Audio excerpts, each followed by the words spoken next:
Buenas tardes, Aragón.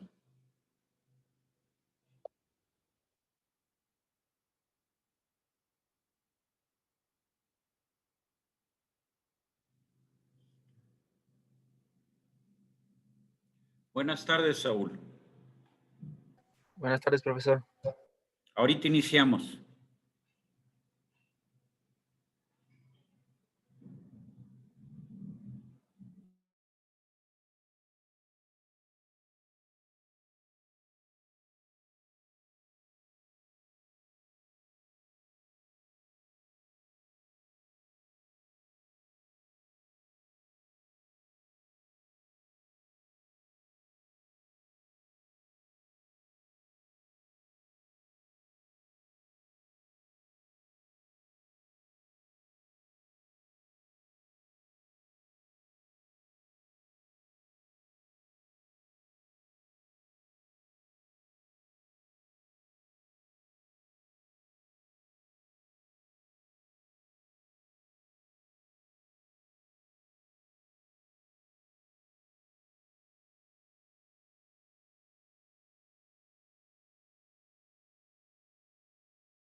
Muy buenas tardes, tengan todos ustedes. Es la 1 de la tarde de este martes 10 de noviembre del 2020. Vamos a continuar en lo que nos quedamos la sesión anterior, que fue precisamente hablando de trabajo en frío. El último punto que estuvimos revisando fue lo que corresponde al proceso de acuñado. Dijimos que el acuñado era una forja en frío, en donde solamente se hacía un grabado superficial, o sea, a final de cuentas, el diámetro del disco antes y después del proceso, pues es para motivos prácticos el mismo. Entonces, lo único que vamos a hacer es a un disco que obtuvimos de un proceso previo de troquelado, un disco al cual llamamos cuspil, lo que vamos a hacer es grabar su superficie, o sea, generar un alto relieve, ¿sí?, en su superficie. Muy bien. Quedamos que la carga, bueno, ahorita discúlpenme que no lo he puesto en forma de presentación, una disculpa por no hacerlo iniciando. Ahí debe de estar ya en forma de presentación. Ustedes me dicen sí. Sí, profe. Muy bien, gracias. Continuamos entonces. Quedamos que la carga en sentido estricto iba de 2.88 a 3.17 veces el esfuerzo de cedencia. El 2.88 es considerando que no hay fricción, o sea, es la mínima carga que necesitamos para que haya la deformación superficial en el cuerpo. Y el 3.17 es considerando que hay fricción, ¿sí? Entonces, ese es el rango que nosotros vamos a manejar.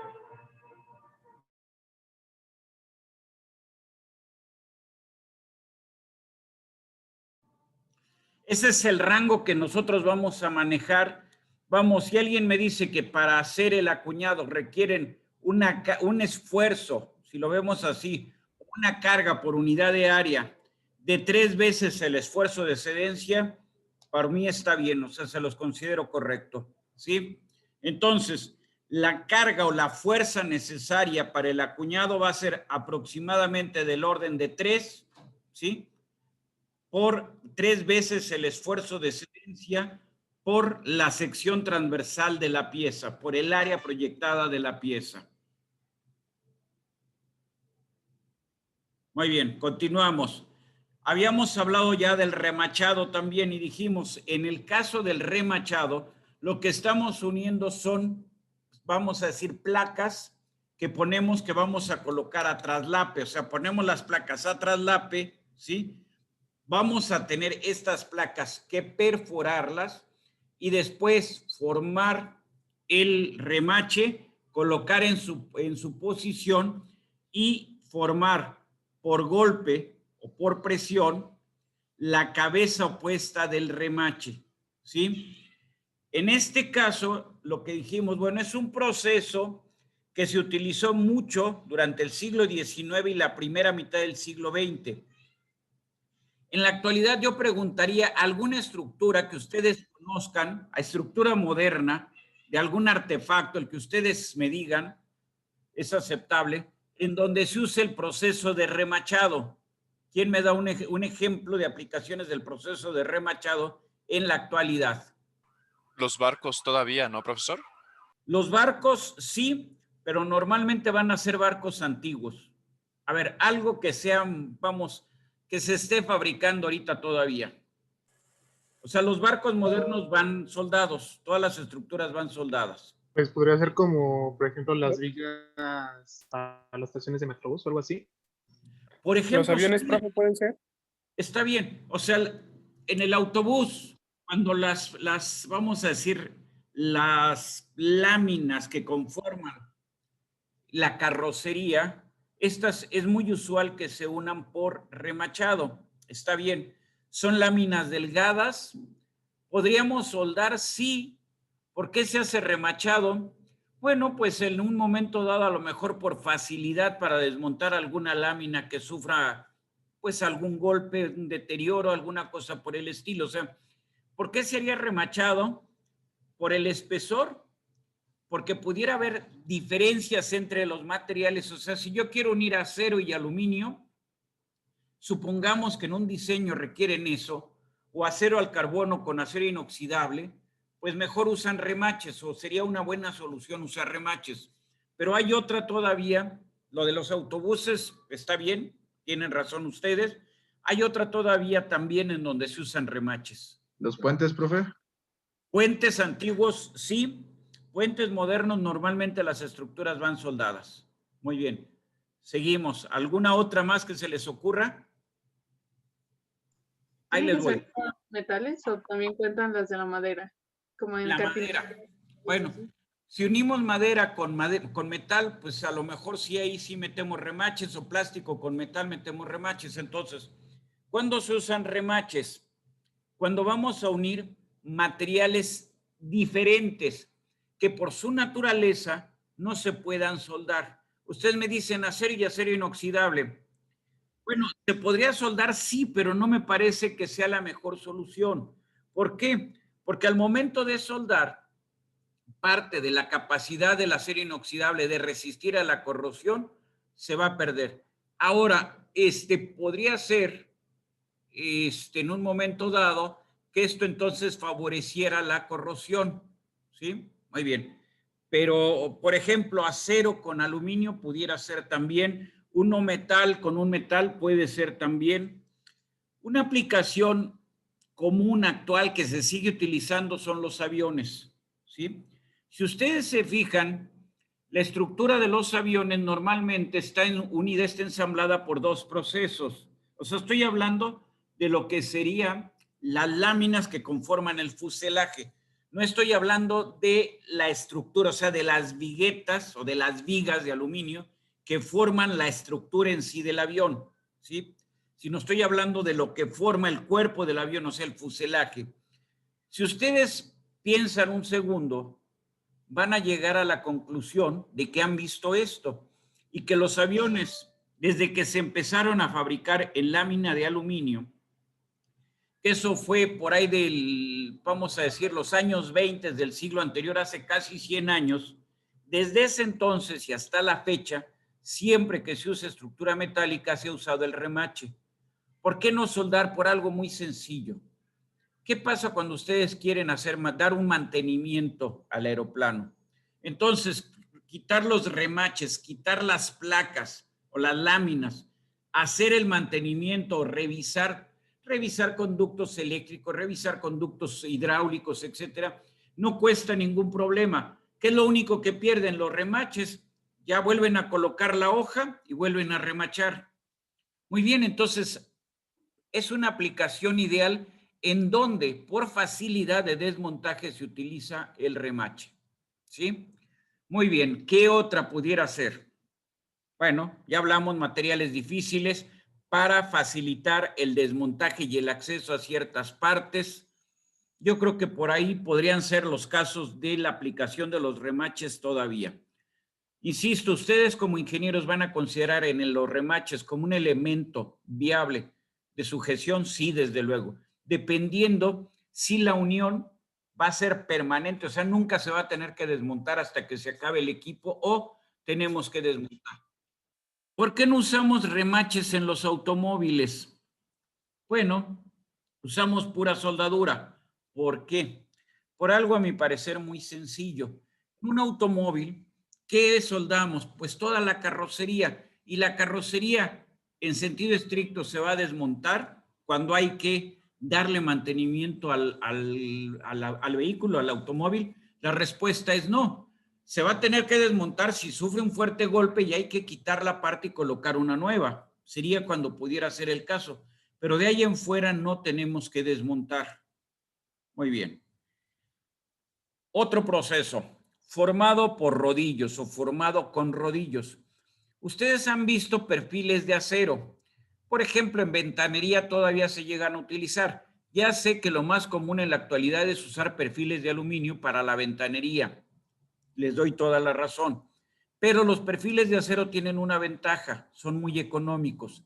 En algunas ocasiones, para cargas pequeñas, llegan a usar este tipo de perfiles, que en realidad son láminas que se han doblado. Para hacer ese doblez, ¿qué vamos a utilizar? Bueno, es un proceso continuo, toda una cinta la vamos a convertir en perfil.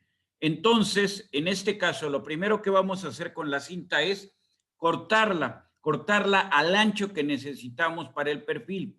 Y una vez que la tenemos al ancho, la vamos a hacer pasar por un conjunto de rodillos. Aquí hay más de 20 rodillos, una secuencia de 20 rodillos, que como estos que vemos en la figura de la derecha, claramente se observa que nos permiten hacer una especie de U.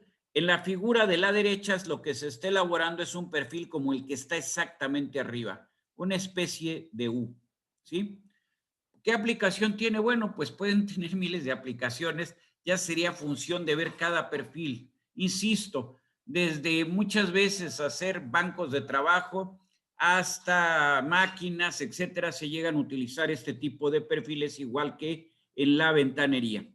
Aquí vemos en esta diapositiva la secuencia de pasos para algo que pudiera ser una especie de gancho para ropa. Lo vemos en el centro de la imagen, ¿sí? En donde vemos que el perfil, o sea, ya sé que no es un gancho para ropa, el perfil pareciera algo parecido a un gancho para ropa. Es un perfil cerrado, si se fijan ustedes. Es un perfil totalmente cerrado. Entonces, ¿para qué aplicación puede tener esto? Para soportar carga, para soportar una fuerza. Arriba, ¿qué tenemos? Una U en donde las pestañas están dobladas hacia adentro. Muy bien, esto le otorga cierta resistencia. Y vemos al lado, a la izquierda en ambos casos, la secuencia de pasos. ¿De qué partimos? De una cinta de metal. En la de arriba, ¿qué es lo que primero hacemos? Doblar, hacer el doblez que va a quedar en el extremo o en la parte interior del perfil. Entonces doblamos al mismo tiempo lado izquierdo, lado derecho. Y una vez que tenemos eso, los siguientes juegos de rodillos que nos van a generar, nos van a ir doblando el material. En el último juego de rodillos, no vamos a doblar para que estas superficies queden a 90 grados, sino a un ángulo menor de 90 grados. ¿Por qué? Porque estamos trabajando en frío. ¿Y en frío qué va a haber? Va a haber recuperación elástica. Entonces, cuando esta cosa se recupere, si lo dejamos a 90 grados en el momento que se recupere, ¿qué va a pasar? Se va a abrir. Si lo dejamos más cerrado de 90 grados, al momento de recuperarse, ¿A dónde va a llegar? Exactamente a los 90 grados. No sé si lo vemos así. Entonces lo dejamos más cerrado de 90, o sea, un ángulo menor de 90 para que en la recuperación elástica nos quede exactamente esto a 90 grados. Muy bien. Abajo vemos también la secuencia de formas para hacer un perfil como el que habíamos visto anteriormente, una U.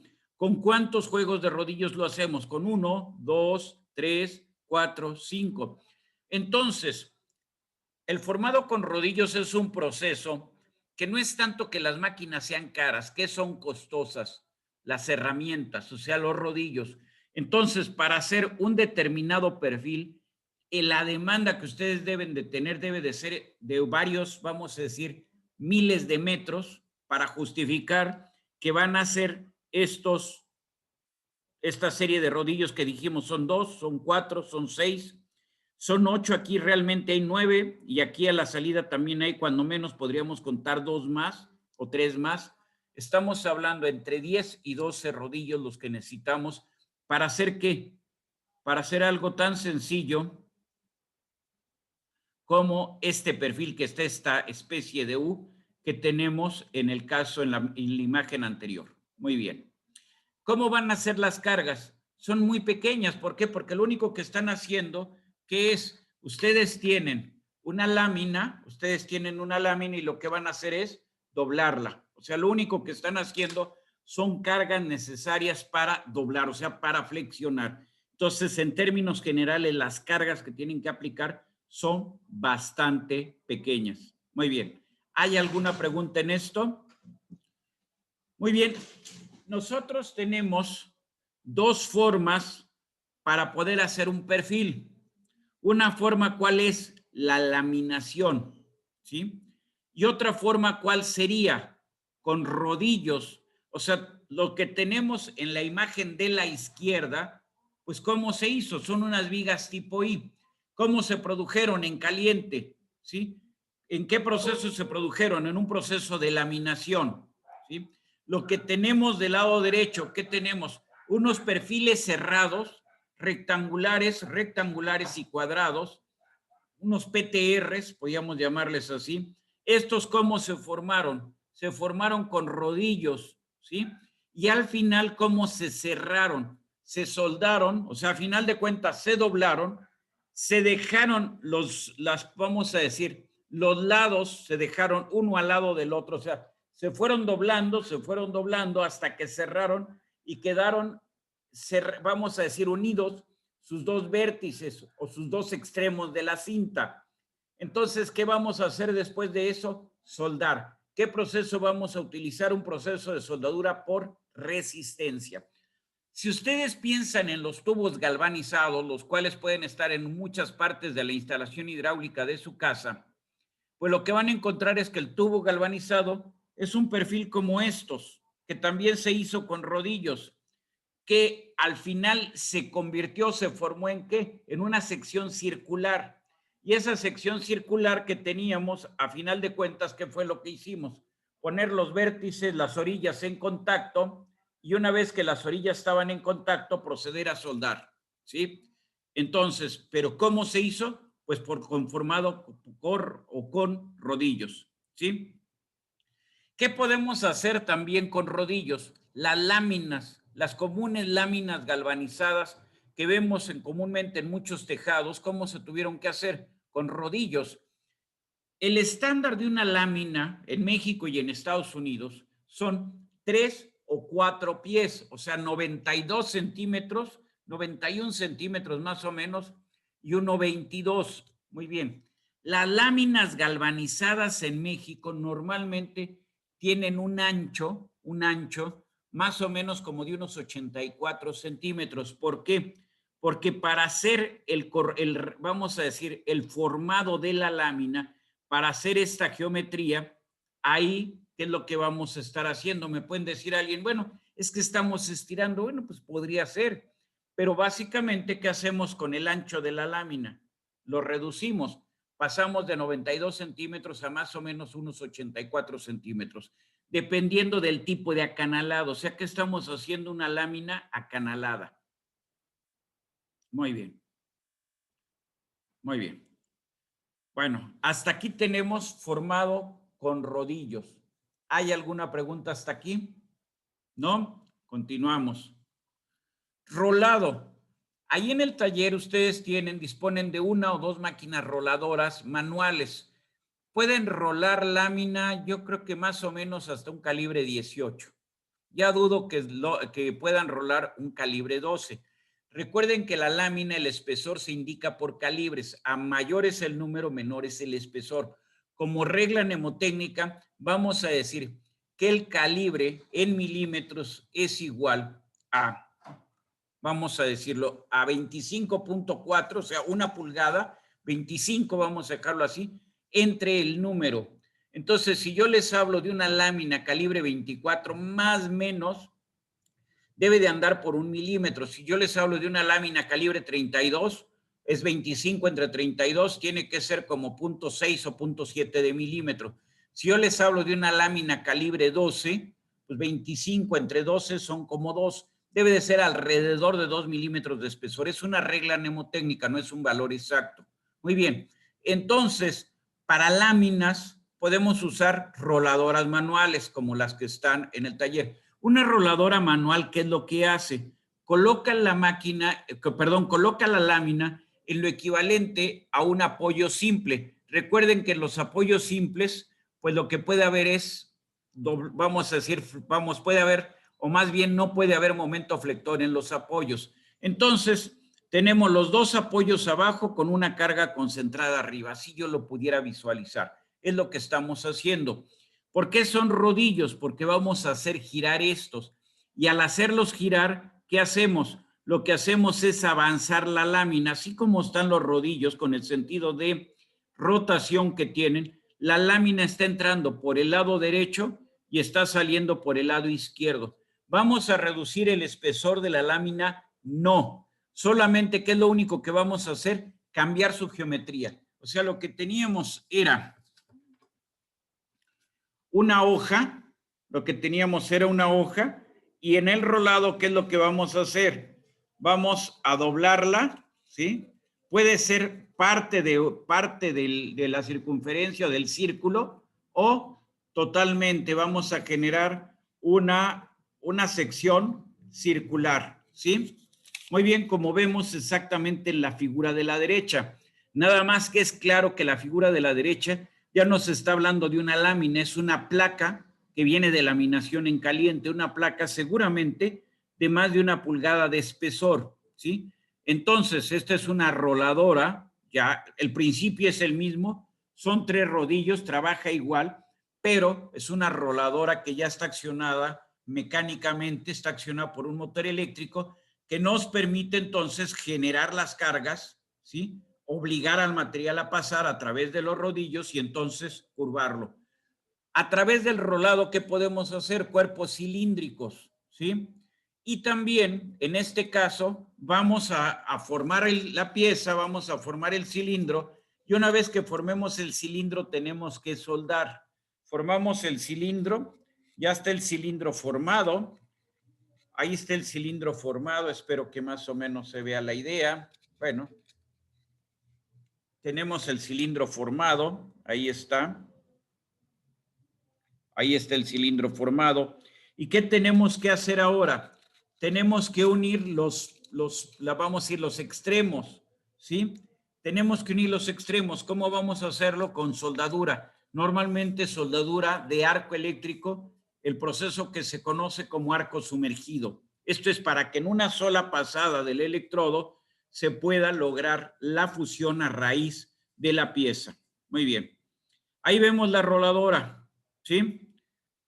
Muy bien, esta roladora es para láminas, pero también podemos tener roladoras que no van a ser los rodillos de una longitud tan grande como en el caso de la izquierda, que se utiliza para lámina, sino son roladoras cortitas, ¿sí? Estas roladoras, ¿para qué sirven? Bueno, pueden servir para un tubo, o sea, el tubo ya lo tenemos formado, supongamos que esto es el tubo, y entonces lo queremos doblar. Por ejemplo, para no sé, el proyecto del mini baja, tienen que doblar varios tubos para luego soldarlos. Entonces, ¿qué es lo que van a hacer? ¿Qué van a necesitar? Una roladora de tubo. El principio es exactamente el mismo, nada más que la geometría de los rodillos pues es adecuada a que pase precisamente un tubo. ¿Sí? Muy bien. En ocasiones, no solamente son tubos, sino vemos en las dos figuras de la derecha, ¿qué se está haciendo? Se está rolando, se está curvando una viga tipo I. Entonces, ¿hay roladoras de perfiles? Sí. ¿Cuál es el único cambio que tienen? El único cambio que tienen es precisamente la geometría de los rodillos para que pueda entrar ahí el perfil. ¿Sí? ¿Alguna duda? Del lado izquierdo, ¿qué tenemos? Tenemos una roladora de tubo. Ahí tenemos los 3 rodillos de rolado, ¿sí?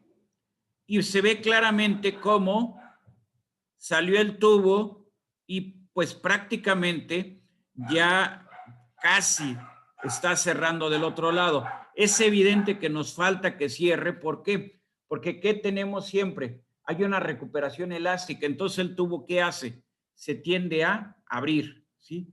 Tiende a que los dos vértices, las dos orillas, los dos extremos no queden punto a punto, sino queden abiertos. Entonces tenemos que aplicar una carga, una fuerza para cerrar estos y poder ya soldar. O sea, los tenemos que sujetar para poderlos soldar. Muy bien. Hasta aquí, ¿qué preguntas hay? ¿Ninguna? Profe, ¿No? yo tenía una pregunta. Yo me acuerdo que cuando vimos la práctica de laminado, un profe me había comentado que el calibre estaba relacionado con el número de veces que se pasaba una lámina por los rodillos. ¿Eso es verdad o a qué se debe ese número? Mira, se podría relacionar con el calibre, pero no es exactamente el número de veces.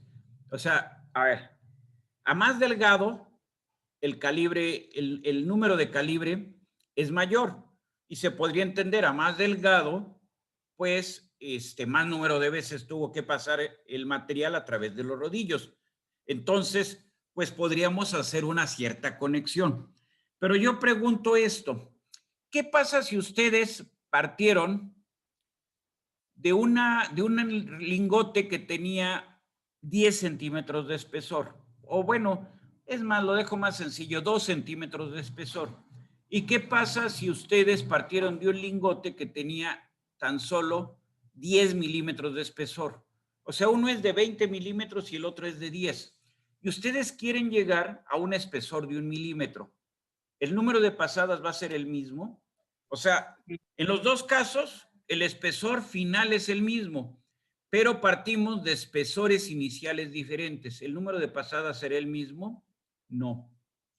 Entonces, si bien podemos hacer una cierta conexión, no es una conexión exacta. O sea, no puedo decir que una lámina calibre 26 se pasó 26 veces a través de los rodillos y la calibre 28 se pasó 28 veces. Eso no es cierto, ¿sí? O sea, la calibre 26 se pasó normalmente un número menor de veces a través de los rodillos que la calibre 28. Eso sí estoy de acuerdo, pero no que el número de calibre sea el número de pasadas en el tren de laminación o en el rodillo laminador. No sé si con eso está, Ismael. Sí, muchas gracias, profe. Órale, pues. Profe, Dígame. además del soldado, una duda, además del soldado que es, como decía, que es forzarlo, también se puede sobredoblarlo, ¿no? Para que Desde después de la luego, no. recuperación Eso elástica- tiene usted toda la razón. A ver, yo se los pongo así. Usted quiere hacer algo que tenga 1 metro de diámetro. O sea, sea tubo, sea lámina, sea perfil, no me importa lo que vaya a hacer, pero ustedes quieren que tenga el diámetro, sea de 1 metro en la parte interior, para que no haya ninguna discusión si es exterior, interior, en la parte interior. Entonces, yo voy a colocar estos 2 rodillos de aquí abajo. Si quieren, me regreso un poco. Sí, me regreso un poco a la imagen. Yo realmente veo que el plano sobre el que se encuentran los 2 ejes de rotación de los rodillos inferiores es uno mismo, es un solo plano, vamos. Tenemos un plano acá abajo, si quieren, Me voy, bueno, no, está mejor aquí. O sea, tengo el otro rodillo. Entonces, voy a salirme ahora sí tantito, me voy a la pizarra. Muy bien. Entonces, más o menos lo que ustedes tienen es esto. A ver si lo puedo hacer. Tienen un rodillo ahí y tienen otros dos rodillos. Espero que esto me quede más o menos así y que este otro me quede así. Muy bien.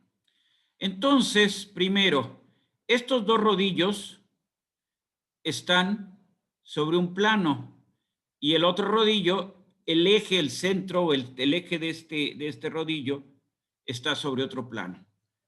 No me gustó la línea, la veo muy inclinada, la voy a eliminar, la voy a tratar de hacer, espero que me quede más paralela. Muy bien, ahí lo tengo. Muy bien. Entonces, aquí hay un punto fundamental. ¿Cuál es la distancia que existe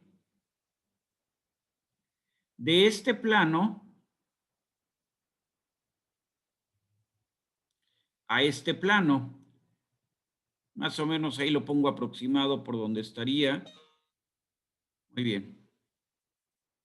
Muy bien. Solamente tiene movimiento, el eje, perdón, el rodillo superior. Si quieren, aquí tenemos 3 rodillos, ¿no? Muy bien. Voy a hablar entonces, el de arriba voy a hablar de qué es el rodillo 3, los dos de abajo es el rodillo 1 y el rodillo 2. Muy bien.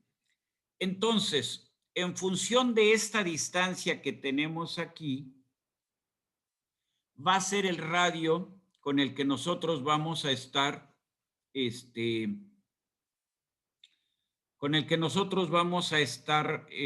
rolando, ¿sí? Si la distancia fue, a ver, por ejemplo, ahí espero más o menos, ahí así. Bueno, me quedó mal el rodillo 2. El rodillo 2 me quedó muy abajo, lo voy a eliminar. Perdónenme aquí esto. Oh, qué caray. A ver, lo voy a volver a hacer esta figura.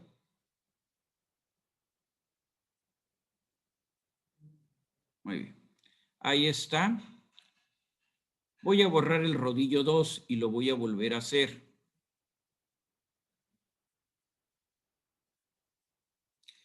Los radios del rodillo 1, del rodillo 2 y del rodillo 3, bueno, ya no le voy a cambiar. Ahí está. Muy bien. Si yo tengo mi lámina tal como está ahí, tengo esa distancia entre los planos, ¿cuál va a ser el radio de la lámina que estoy trabajando?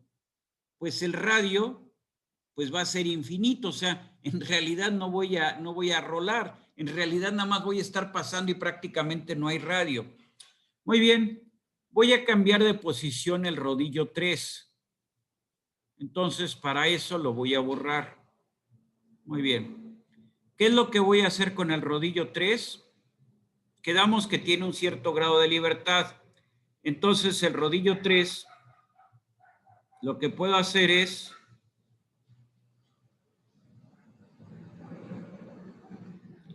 lo voy a colocar ahí, perdón. Ahí está, ¿sí? Muy bien. Voy a tomar voy a borrar la línea. Muy bien.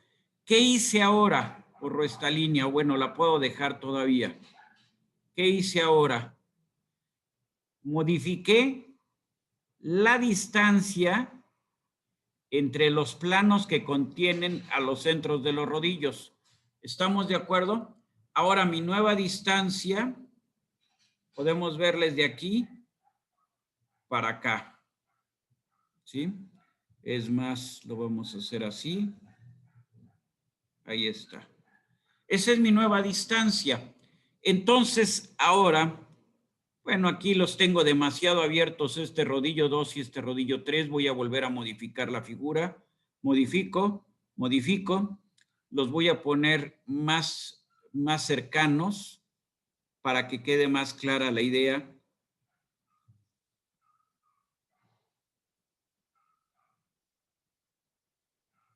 Muy bien.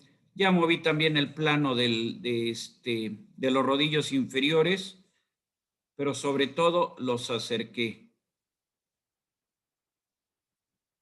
Más o menos así. Muy bien. Entonces voy a quitar esta línea de aquí. La vuelvo a indicar. Entonces, más o menos esta línea que estoy ahorita marcando es donde se encuentran ahora la que coincide con el centro, con los ejes o donde se encuentran inscritos los ejes de mis rodillos. Tengo entonces, esta es la distancia entre los planos que contienen a los ejes de mis rodillos. Muy bien. Entonces, vamos a hacer pasar el material. Lo ponemos con otro color, lo voy a poner con color azul. El material al momento de que vaya entrando, bueno, ¿cómo entra el material? Bueno, aquí sí voy a tener severos problemas porque no me permite trabajar la máquina. Muy bien, lo voy a poner con líneas, ¿sí? ¿Cómo entra el material? Pues el material a la entrada, ¿qué es? Pues es un material,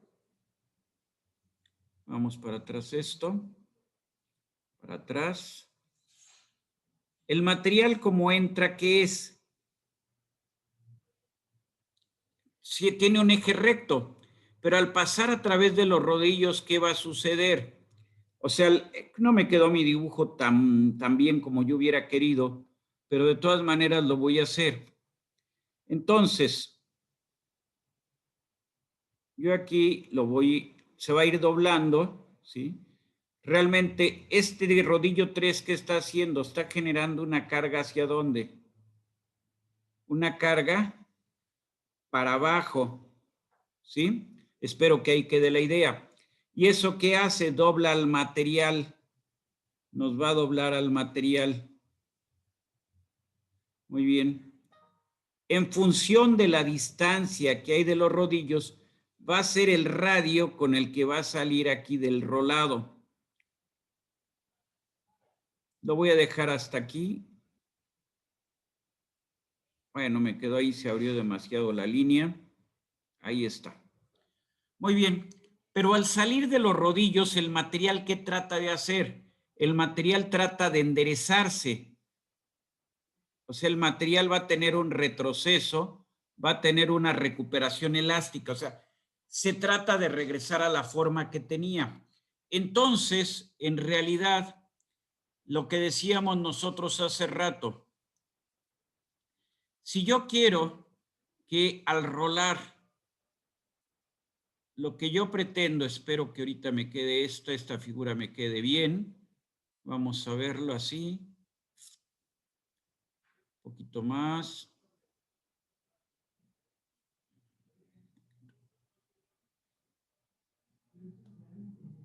Muy bien.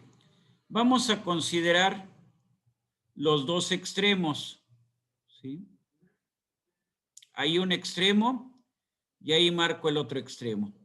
Entonces, en realidad, estos dos extremos no se alcanzan a unir. ¿Estamos de acuerdo? O sea, quedaron así. No sé si está la idea. No cerraron. Entonces, si yo quiero que esto tenga un cierto diámetro, o un cierto radio, como ustedes lo quieran ver, yo de esto quiero que tenga un cierto radio, espero que para todos, o un cierto diámetro, espero que para todos quede ahí la idea, ¿sí? Entonces yo hablo aquí que tengo un cierto diámetro que voy a indicar como phi, ¿sí? Yo necesito alcanzar un diámetro phi. Entonces, cuando yo coloque los rodillos, ajuste los rodillos para empezar a rolar, lo que tengo que hacer es desarrollar o hacer que mi pieza, vamos a poner aquí, voy a tener un cierto radio de salida de mi pieza. Lo voy a plantear aquí en este punto. Ahí así. Ahí así. Lo ponemos como el aquí tengo un diámetro de salida, ¿sí? Si yo quiero obtener un diámetro, el que ustedes quieran, un diámetro phi, este diámetro de salida, o el diámetro, podríamos también llamarle el diámetro de rolado, o el radio al que se está rolando, debe de ser menor que el radio o que el diámetro requerido o el diámetro de la pieza, ¿sí?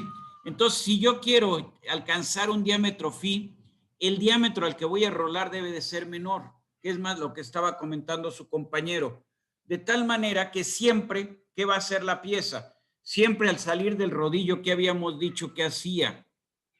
Al salir de la deformación, ¿qué hace este material? Tiende a regresar, a tratar de regresar a su forma inicial.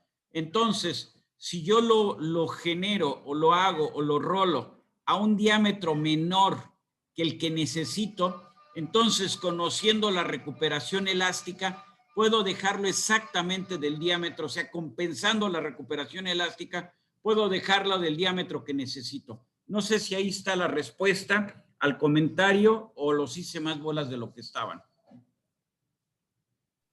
Ustedes No, pues me creo que dicen. sí se aclaró un poquito más. Gracias, profe. Muy bien. Entonces, siempre al estar rolando, si ustedes necesitan un diámetro o un radio 1, ustedes deben de rolar a un diámetro menor para considerar la recuperación elástica. O sea, siempre ustedes lo que van a tener es que esto tiende a abrirse y entonces hay que aplicar una fuerza para volver a cerrar y que quedemos exactamente en el diámetro que queríamos quedar. Sí, si no nos vamos a quedar en un diámetro mayor del que pretendíamos. Muy bien. Entonces, aquí está lo de rolado. La siguiente pregunta es fundamental. Ya vimos forja y ahora vamos a ver troquelado. La pregunta es, ¿forjamos o troquelamos?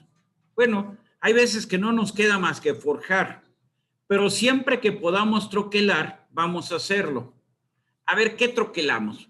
Pues desde cosas tan sencillas como las corcholatas, es una pieza un pedazo de lámina que se troqueló primero y luego se formó, se embutió para que nos quede la forma de la corcholata, ¿sí? Y se le puso, bueno, esto se fue cortando con un plástico, antes eran corcho precisamente, para garantizar el sello, el cierre en la bebida. O sea, cuando se inventaron esto de las bebidas carbonatadas a fines del siglo XIX, principios del siglo XX, el problema para empezar a distribuirlas ya de manera masiva era cómo embotellar, o sea, cómo generar algo que se pudiera luego destapar fácilmente. Una posibilidad es colocarle un corcho como las botellas de vino, pero lo del corcho es caro y entonces eso se tuvo que dejar de lado. Entonces se llegó y fue una empresa mexicana, fue un mexicano el que pensó en hacer una pieza de lámina con un pedazo de corcho adentro, por eso se llaman corcholatas, ¿sí? Al tiempo el corcho empezó a salir más caro que el plástico hace 50 años, 40 años, yo hace 50 años, el corcho empezó a salir más caro que el plástico, entonces lo que se colocó fue plástico. ¿Para qué? Para garantizar la hermeticidad, ¿sí? Entonces, todos los refrescos que vemos, todas las bebidas carbonatadas que vemos envasadas en botella de vidrio traen una corcholata. La corcholata, ¿cómo se hizo? Por troquelado y estampado, embutido, vamos, si lo quieren ver así. Muy bien. Entonces, una corcholata, ¿cuánto debe de costar? ¿Cuánto le calculan ustedes? El refresco, la bebida nos cuesta, ¿cuánto les gusta? 10 pesos. Y de esos 10 pesos, ¿cuánto va para la corcholata? Tienen que ser centavos, ¿no? Para que... Así es, porque si no, pues estamos perdiendo dinero. Tienen que ser centavos. Ismael contestó adecuadamente, tienen que ser centavos. O sea, a ver, vamos a verlo así. Si usamos una botella de PET, ¿sí? Para envasar el refresco, tenemos que cargarle esa botella al costo, o sea, y la botella de PET ya no van a ser centavos, es la botella y la tapa, ¿sí? Cuando hablamos de vidrio, lo único que tenemos que hacer es, pues, colocarle la tapa. O sea, lo único que se va a desperdiciar en cada ciclo es la tapa. Y la pregunta que yo les haría, bueno, ¿por qué si esto es cierto? O sea, parece que la estructura de pensamiento es adecuada. ¿Por qué entonces todos los productores durante muchos años tendieron a casi olvidarse, casi obviar, casi dejar en el olvido totalmente el uso del vidrio para embotellar refrescos o bebidas carbonatadas, como ustedes les quieran decir? Sin embargo, en la actualidad lo estamos volviendo a ver, ¿sí? ¿Por qué? ¿Quién contesta eso? ¿Qué se les ocurre para salir de nuestra, Pues pues, yo A mí se me ocurren dos cosas. a ver, Una es que pues el vidrio se rompe y puede ser peligroso. Y otra que el plástico se hizo muy, pero muy barato. totalmente de acuerdo. A ver, ustedes no habían nacido. Para mí el PET sí lo puedo reconocer como un producto diferente, porque pertenezco a una generación muy diferente de ustedes. Más mi generación sería como la de sus padres, por ahí más o menos andamos.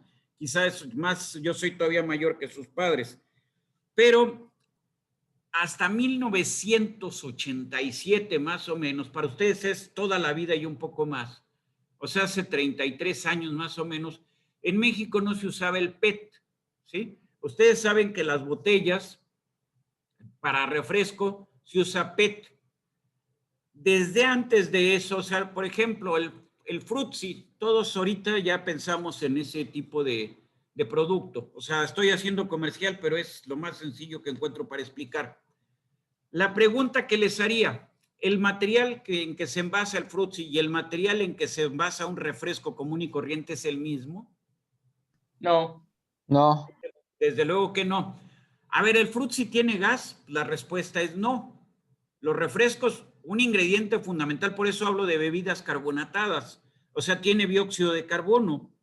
Muy bien.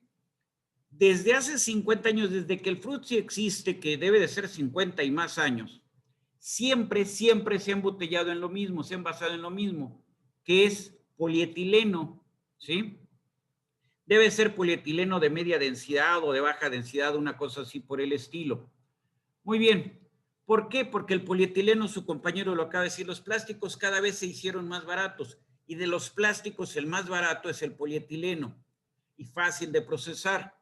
Entonces, de toda la vida se ha usado el polietileno para envasar productos que no llevan gas.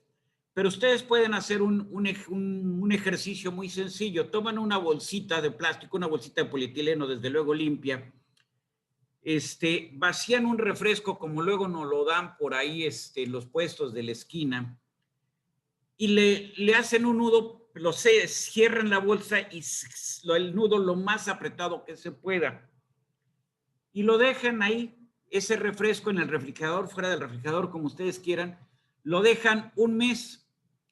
Dentro de un mes van a regresar y se van a encontrar con que ese refresco ya no tiene gas.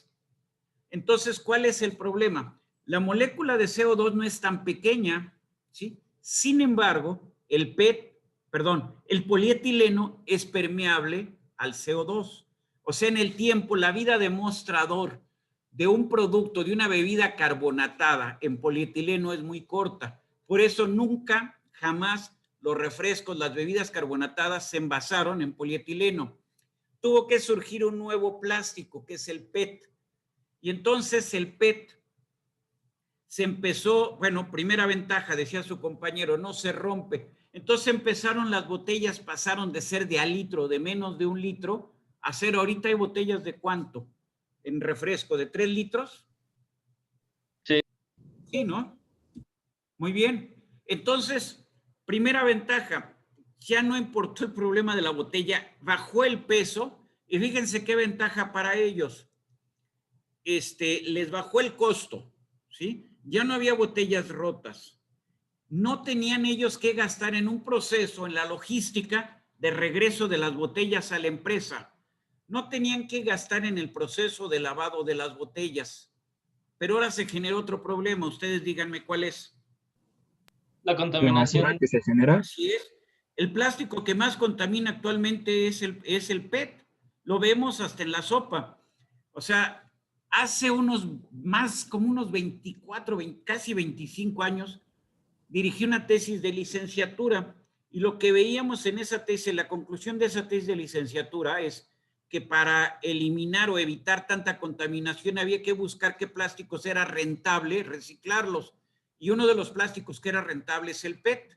Entonces vemos que actualmente el PET tiene un valor para que lo haga, vamos a decir, un valor como reciclado, como producto reciclado, lo cual entonces en primera instancia lo hizo factible o volvió factible el que este material tuviera sentido el reciclarlo. Primero tuvo el sentido económico y ya después atrás vino que realmente estábamos contaminando ríos, estábamos contaminando barrancas, estábamos contaminando el mar con botellas de PET. Imagínense ustedes en Ciudad Universitaria, un día común y corriente, no de estos, sino de los normales, ¿cuántas botellas de PET creen que se vayan a la basura? ¿10,000, 20,000, 30,000, 40,000? ¿Cuántos vamos a Ciudad Universitaria todos los días? 90,000 o 100,000 personas. Una botella por cada persona, 100,000 botellas. ¿Cuánto pesa cada botella? ¿50 gramos? Hagan su cuenta. ¿Cuántos kilos diarios están generándose en Ciudad Universitaria de un producto que es contaminante? En Ciudad Universitaria nada más. Ahora piensen en la Ciudad de México y piensen en México. Entonces, si se fijan, ahora viene la onda contraria. ¿Cuál es la onda contraria? Regresamos de nuevo al vidrio. Muchos embotelladores están volviendo a utilizar vidrio, ¿sí? Botellas no de 3 litros, pero sí de 1,5 litros, como que por ahí anda el límite para balancear las cosas. Tienen que gastar más para regresar la botella a su planta, lavarla y volver a cargar. Pero en realidad lo único que se pierde de la botella es la tapa. Y segundo, esa botella ya no contamina. Y si contamina, o sea, el vidrio, a final de cuentas, se integra de nuevo a la naturaleza. El plástico, para que se descomponga, el PET, para que se descomponga, ¿cuántos cientos o miles de años van a pasar antes de que eso suceda? Entonces, bueno, pero ya me fui a analizar otras cosas, pero se les queda ahí un poquito la idea de la importancia que ustedes tienen como ingenieros en ver que no solamente en pensar en el producto que se va a hacer, sino qué va a pasar con ese producto cuando ya no se use, ¿sí? Cuando deje de ser útil. Por ejemplo, en el caso de los envases metálicos no hay problema, se reciclan. Ahorita ya se está reciclando, pero la siguiente pregunta sería, ¿ustedes creen cuánto del PET que se genera como basura diariamente en México se recicla? ¿Cuánto en porcentaje?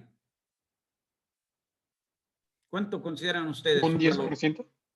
No más, pónganle que el 50%, es más, me pongo del lado de las cosas buenas, 60%, pero aún ese 40% o un 30% es una contaminación impresionante para México, para las ciudades, insisto, para los ríos, para el mar, etcétera. Entonces eso es algo que se tiene que acabar, o sea, o todo el PET se recicla, o sea, realmente el embotellador tendría que pagar un impuesto por botella que produce, de tal manera que ese impuesto se utilizara como, vamos a decir, como una bolsa para limpiar, para garantizar que el 100% de las botellas de PET se va a reciclar.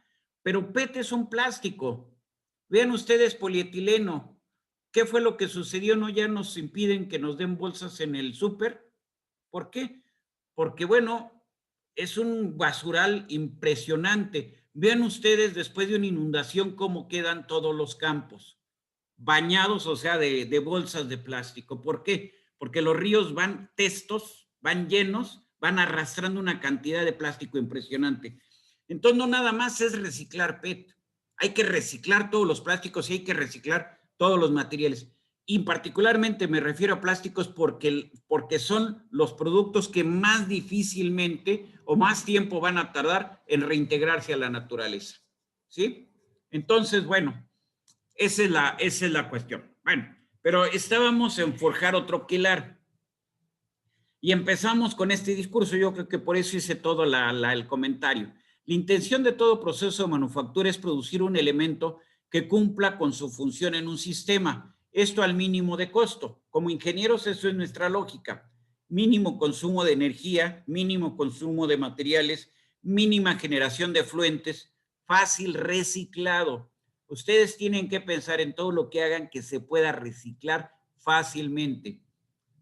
Muy bien, es por lo anterior que los métodos para producir una determinada pieza pueden ser muy variados e irse modificando en el tiempo. O sea, en el tiempo, siempre la tendencia es que vamos pasando de procesos más complejos a procesos más sencillos. Vamos reduciendo costos, ¿sí? Muy bien. Ahora, forja ya lo vimos, que nos da las mejores propiedades mecánicas, pero es un proceso caro, ¿sí? Sin embargo, hay piezas que no hay vuelta de hoja, las tenemos que hacer forjadas. Siempre que ustedes puedan sustituir una pieza forjada por una pieza fundida, háganlo. Siempre que puedan sustituir una pieza fundida por una pieza troquelada, háganlo. Eso les va a resultar en reducción de costos, ¿sí? Muy bien. Muy bien, esto me lo voy a pasar muy bien. A ver, la guerra es un problema, es de filosofías, pero es de economías. O sea, el que pierde es el que tiene la economía más débil. O sea, lo vemos Primera y Segunda Guerra. No es que los alemanes tuvieran o no tuvieran razón, no me voy a meter en política. Es un problema de economías. La economía de Estados Unidos era muy superior a la economía de los japoneses. La capacidad productiva de Estados Unidos era muy superior a la capacidad productiva de los japoneses. Y esto dio como consecuencia pues, lo que ya sabemos, lo que leemos en los libros de historia. Los alemanes, desde un principio, entendiendo esto como un problema de economía, empezaron a buscar cómo reducir en todo, bajar costos. Y entonces, mientras que los americanos usaban procesos de forja y maquinados intensivos para producir sus armas, los alemanes lo que hicieron fue usar chapas troqueladas. Eso que se ve arriba es el rifle que usaban los alemanes al final de la Segunda Guerra. Toda su estructura de este elemento, de este rifle, es chapa de lámina. Ya no son piezas forjadas, son piezas troqueladas. Entonces, con eso el costo lo bajan de manera impresionante. Mínimo número de piezas, mínimas piezas maquinadas, etcétera. Como resultado, el costo de fabricación baja. Entonces, a final de cuentas, eso es algo fundamental en la industria, en la vida y en toda condición de la vida, incluida una condición tan destructiva como esto. Los rusos, los alemanes, esto lo tenían en el 44. Después de la guerra, los rusos copiaron este concepto. O sea, más abusados dijeron, ¿para qué le buscamos? Vamos a copiar. Pero les costó más de 14 años, como más de 12 años, lograr reproducirlo. Lo que dio lugar es ahora a los mal llamados, los que se conoce como AK-47 o los cuernos de chivo, ¿sí? Que son, ¿cuál es lo que nos dicen? Que son baratísimos de fabricación. ¿Por qué? Porque son mínimas piezas maquinadas, la mayor parte de las piezas troqueladas. Lo que debe de ir, vamos a decir, forjado en frío, es el cañón, y tiene que ir maquinado, es el cañón y la recámara, básicamente, pero la mayor parte de las piezas van a ser troqueladas y con esto los costos se bajan muchísimo. Los americanos han pasado 60, 70, 80 años de esto y todavía no lo pueden entender. Siempre su producción sigue siendo más costosa, aún en aspectos tan pedestres o tan triviales como estos. Me brinco, esto ya me brinqué todo, ahí estaba el sprint. Entonces, siempre la tendencia ha sido cambiar operaciones en donde maquinamos, por ejemplo, esto es, para terminar, este es el aspecto ya del desmonte de cómo va una AK-47. Las piezas, todo lo que forma la estructura del arma, son piezas troqueladas, con excepción de esto que es el pistón, ¿sí? Que es el que a través del que hace el ciclo de recarga, desde luego el alambre que lleva aquí, y básicamente todo lo demás es lámina de acero troquelada y soldada. Eso de troquelar y soldar representa un grave problema y fue en el que se tardaron 12 años en resolver los rusos, a pesar de que tenían como muestra lo que habían hecho los alemanes antes. Muy bien, bueno, entonces, siempre que se pueda, vamos a sustituir piezas fundidas o piezas forjadas por piezas troqueladas. ¿Eso qué nos va a bajar? Los costos de producción. Esta diapositiva tendría que haber ido por otro lado. Bueno, ya está fuera de posición. La aprovecho para hablar de ella.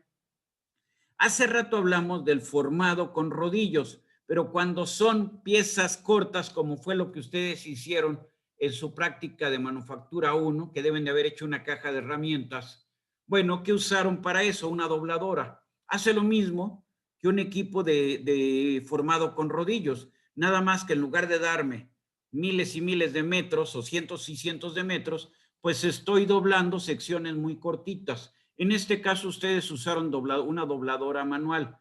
Dependiendo de las geometrías, hay dobladoras que se llaman de cortina porque baja una cortina en la que está haciendo los dobleces que nos permiten hacer o generar geometrías bastante complejas.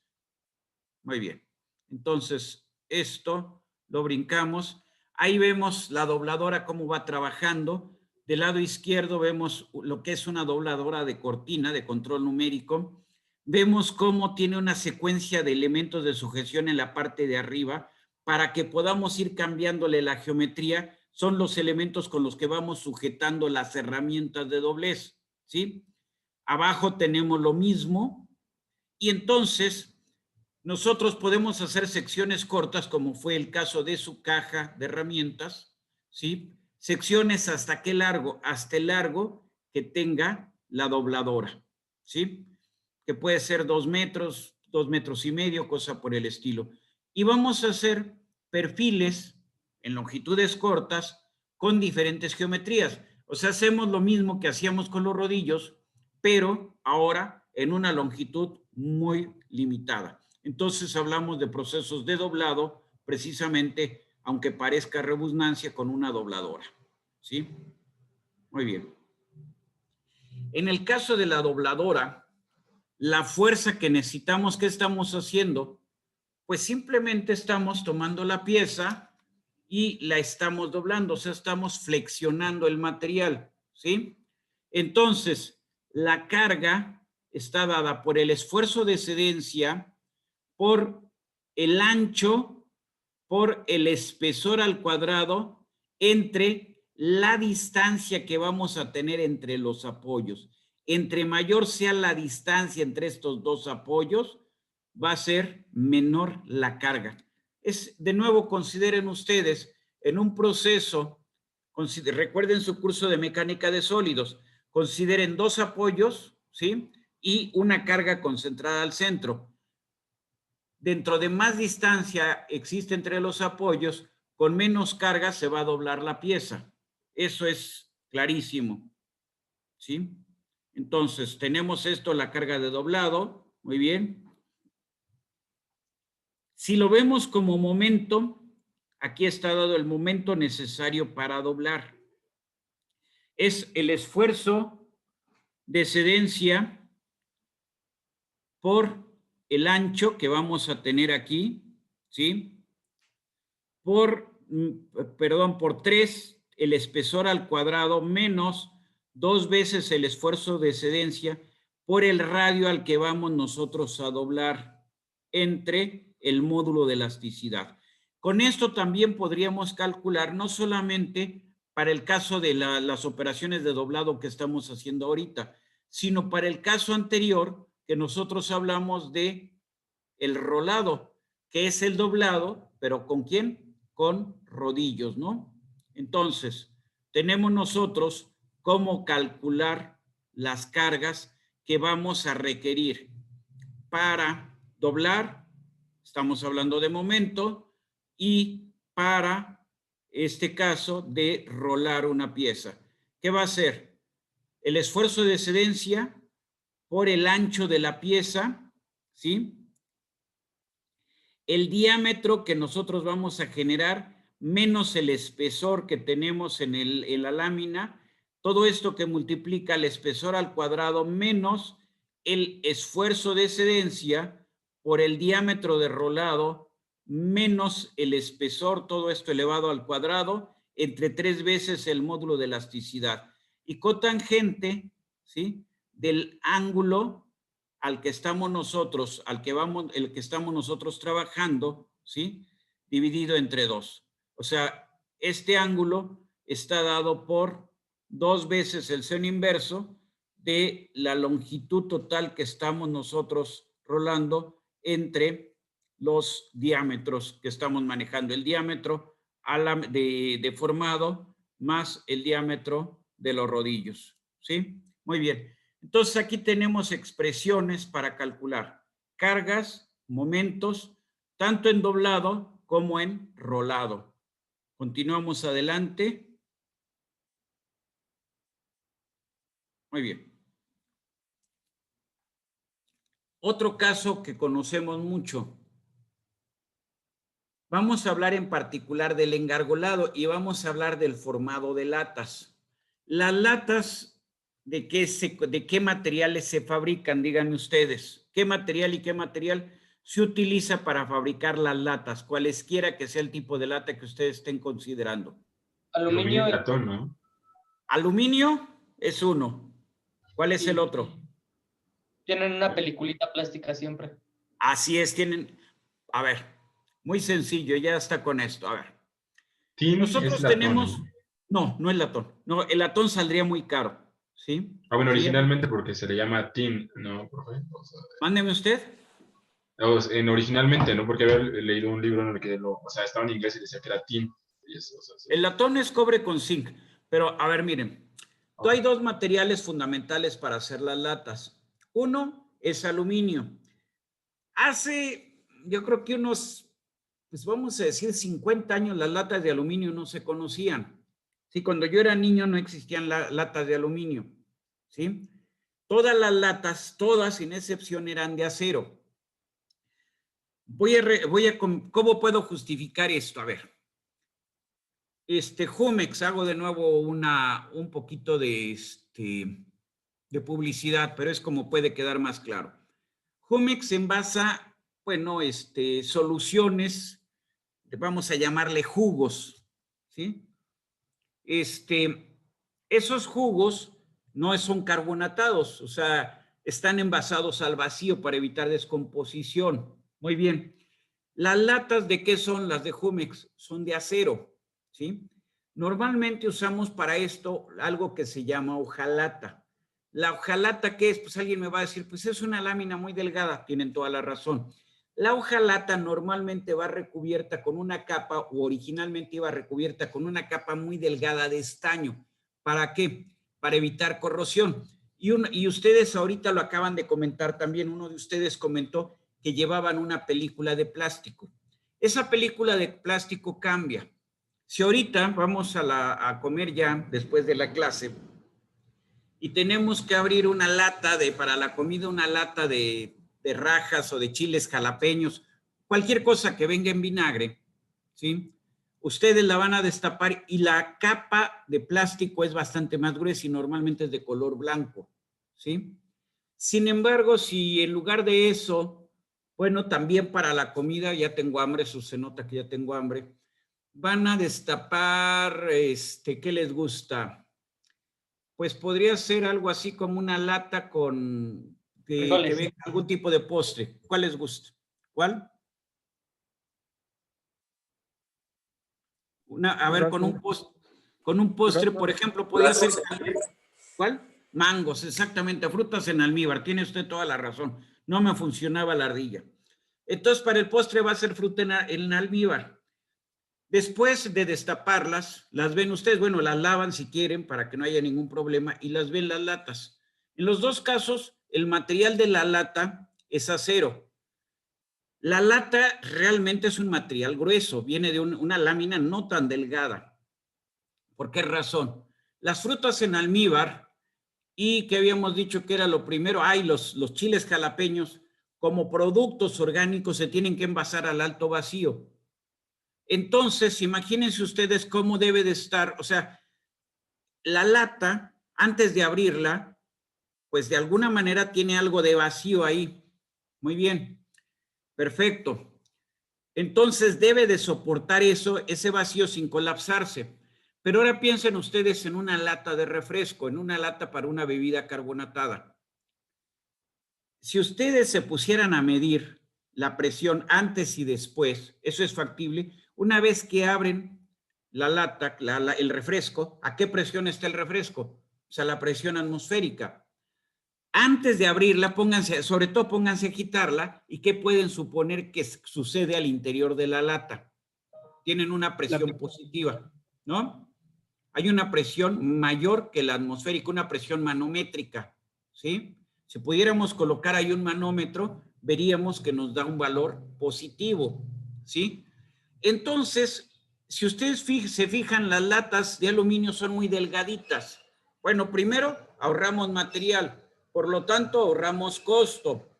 Pero no hay problema, ¿por qué? Porque hay una presión interna que la mantiene en su lugar, ¿sí? Entonces, ¿necesitamos mayor espesor para envasar refrescos? No. Si usáramos acero como antes se hacía, en realidad estamos desperdiciando resistencia del material, resistencia mecánica. Claro que si yo estoy produciendo lámina de acero, a mí me encantaría, me fascinaría que todo el aluminio que se utiliza para fabricar latas ahora se consumiera en acero. Es un consumo mundial de cientos de miles de toneladas al año para hacer latas, ¿sí? ¿Por qué no se ha cambiado esto? Se hizo un cambio por ahí de los años 70, se pasó a aluminio y seguimos en aluminio. Quitando Jumex, que dije, bueno, es acero, ¿por qué? Porque ese envase es producto, es alimento, entonces tiene que ir envasado al vacío.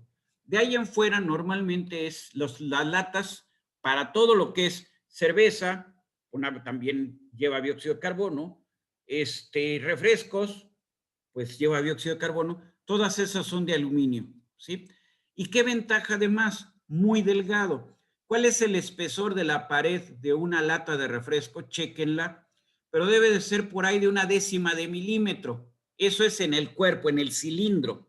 Y en la tapa es más o menos 0.3 de milímetro. O sea, la base de la lata es más gruesa. ¿Por qué? Porque esa lata se hizo en un proceso de embutido y estirado. O sea, era una lámina, se embutió, se hizo un tazón y luego se estiró. Pero al estirarse, ¿qué se estiró nada más? Las paredes. Por eso la parte cilíndrica es más delgada. Pero todo esto lo usamos para otro proceso. A final de cuentas, si la lata es de dos partes, o de 3 partes, o de 3 componentes, o sea, si es de acero, que es de 3 partes, es cuerpo cilíndrico y las 2 tapas, o aluminio, que es cuerpo y la tapa superior. Independientemente de cualesquiera que sea el tipo, aluminio o acero, ustedes tienen que unir el cuerpo de la lata con la tapa. ¿Y esto se hace a través de qué? A través de doblar unas pestañas. Y ese doblez de las pestañas para formar la lata, para ponerle la tapa a la lata, ¿cómo se le llama? Se le llama engargolado. No confundir con el proceso que usamos para las hojas de papel. No tiene nada que ver. Pero en lo único que tiene que ver es que es un proceso de ensamble, es un proceso de unión, ¿sí? Entonces, podemos engargolar de muy diferentes formas, pero siempre va a ser doblar los bordes, doblarlos uno con el otro para cerrar. Las máquinas engargoladoras, primero, son de muy alta velocidad y son bastante sencillas. ¿Qué van haciendo? Poco a poco, con una herramienta rotativa, lo que van haciendo es doblar. Si se fijan, tenemos la primera etapa del doblado y una etapa final de la operación del lado derecho. Primera etapa del lado izquierdo y la etapa final del lado derecho. Y entonces tenemos una máquina que va trabajando en secuencia y que va haciendo esto a velocidades altísimas, ¿sí? Imagínense ustedes cuántas latas sean de aluminio o sean de acero, se tiene que hacer. En ambos casos, el engargolado, ¿cómo se va a hacer? Pues el engargolado se tiene que hacer una vez que se llenó la lata, ¿sí? Se llena, luego se hace el engargolado. Entonces, tenemos esto. Espero que quede la idea. Si hay alguna duda, díganme ustedes. ¿No hay dudas? Muy bien. tenemos son máquinas cerradoras, todas estas son las diferentes etapas que van siguiendo, y entonces la lata va pasando por etapas.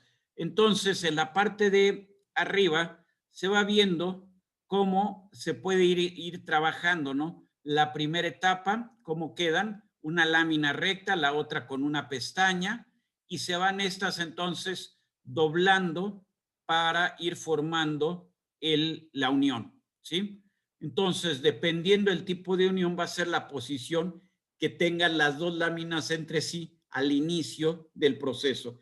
Entonces, todo esto que tenemos del lado derecho, arriba, pues son diferentes geometrías de doblez y por lo tanto diferentes geometrías de engargolado. El engargolado, entonces, ¿para qué se usa? Para ensamblar láminas. ¿Cuál es la aplicación más común? En el formado de latas. Muy bien. Luego, aquí en engargolado no tenemos ningún comentario. Continuamos. Embutido. ¿Embutido qué es?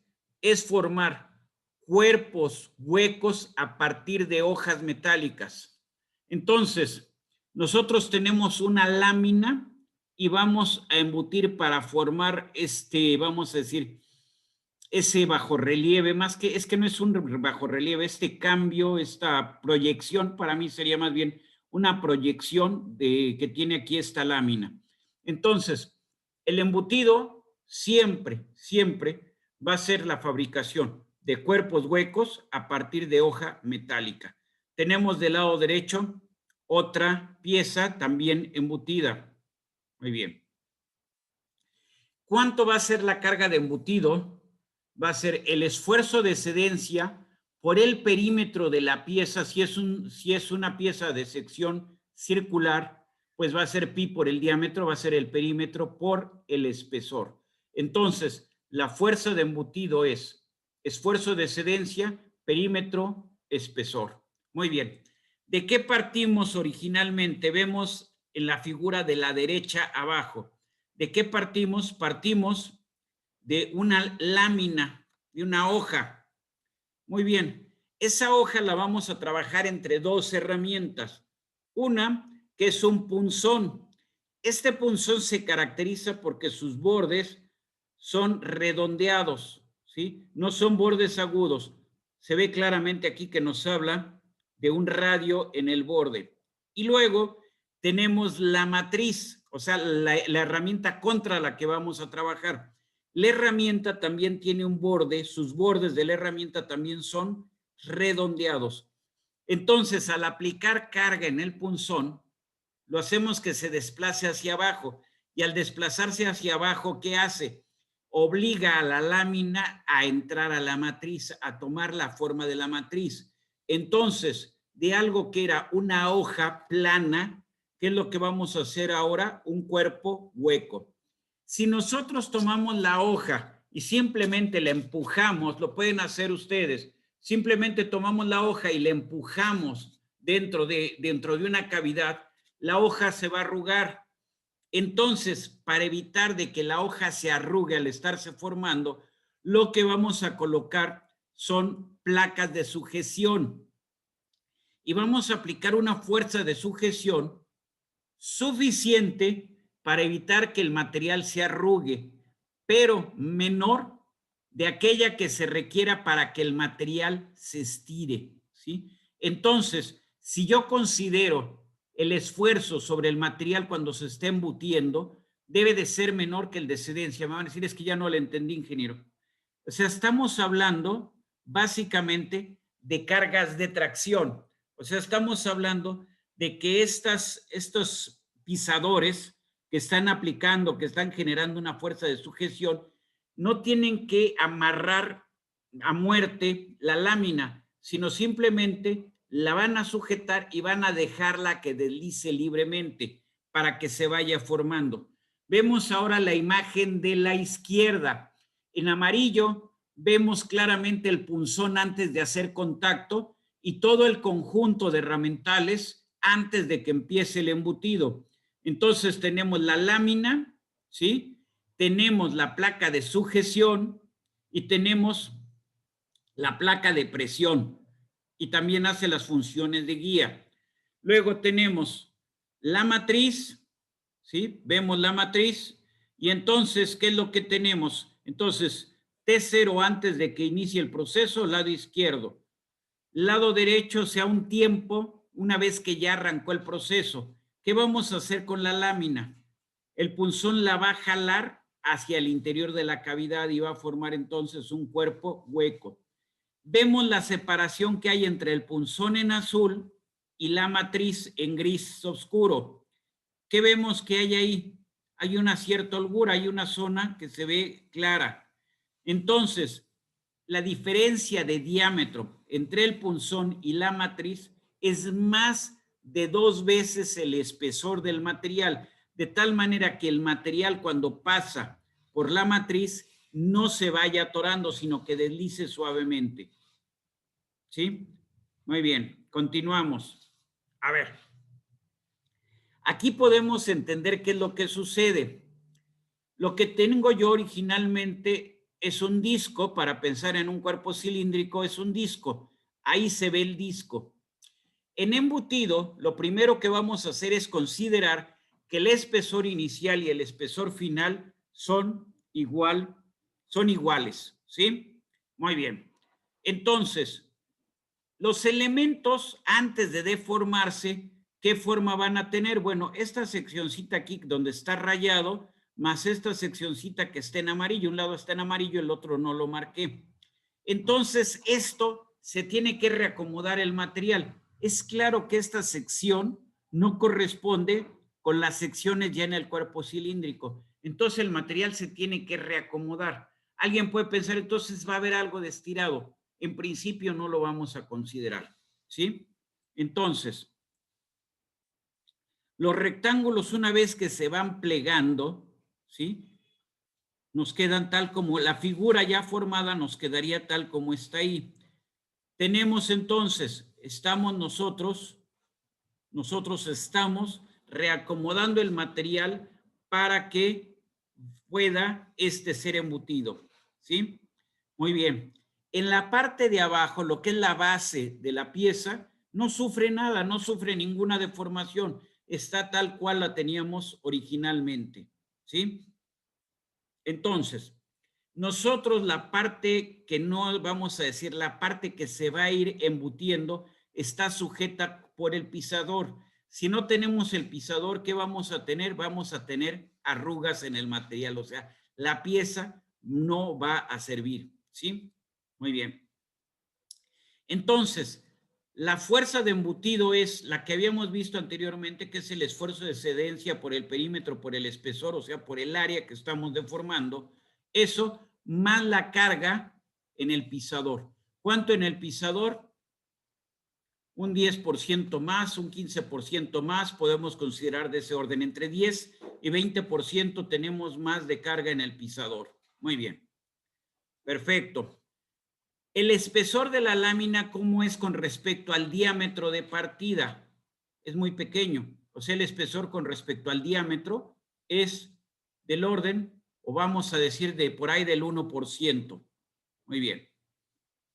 Entonces, si los espesores son iguales al inicio y al final, entonces, dado que es un proceso de formación plástica, sabemos que el volumen inicial es igual al volumen final.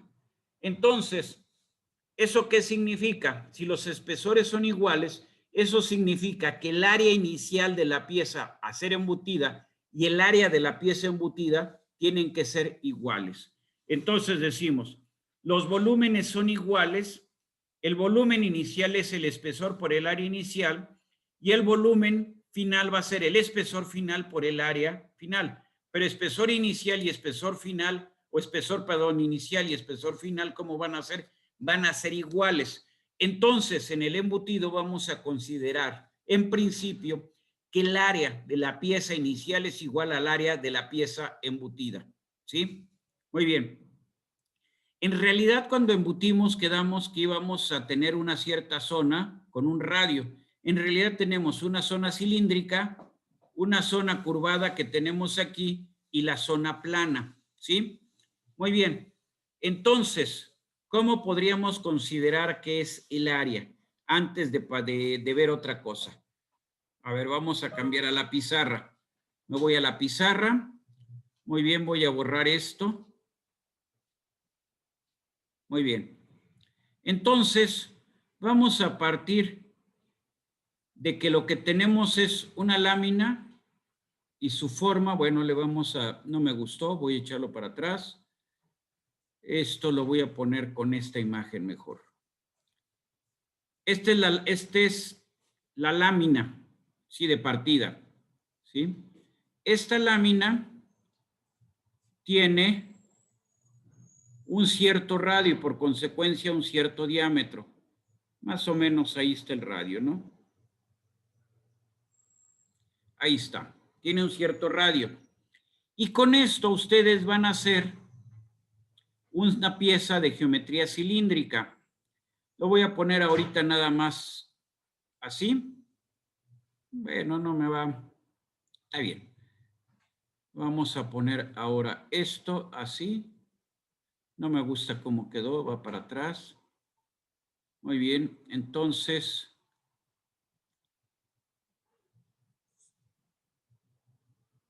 Muy bien.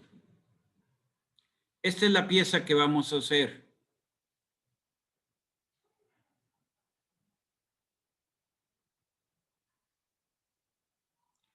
A ver, ahí está. Como ustedes tienen mucha paciencia con su profesor, espero que se le vea con forma de cilindro. Ahí nos quedó la línea adicional. Ahorita la voy a eliminar. A ver, permítanme tantito. Ahorita elimino esta línea. Más o menos ahí ya se está eliminando. Lo vuelvo a hacer para que ya no se vea. Ahí está, ¿no? Abajo elimino la línea también. No me quedó. Ahí está. Ya se ve el cilindro, ¿no? Entonces, vamos a verlo así. En el cilindro tenemos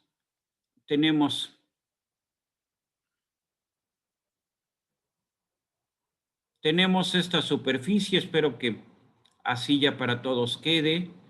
Tenemos esta superficie, que es la superficie de un cilindro.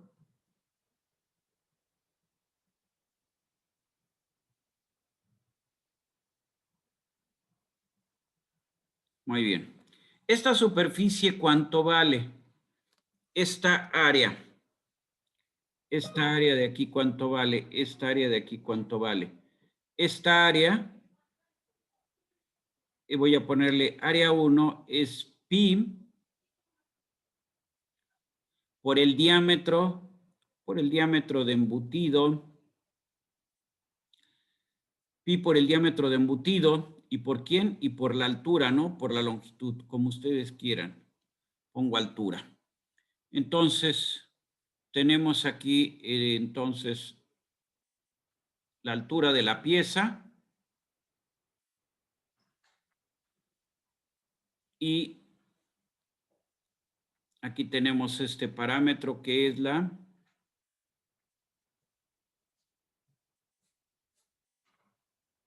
altura, ¿sí? Muy bien, entonces aquí tenemos la altura. Pero me falta la tapa. Muy bien. Entonces tenemos aquí, lo voy a poner con otras líneas diferentes para que se entienda. La basecita de este cuerpo, ahí está. ¿Estamos de acuerdo?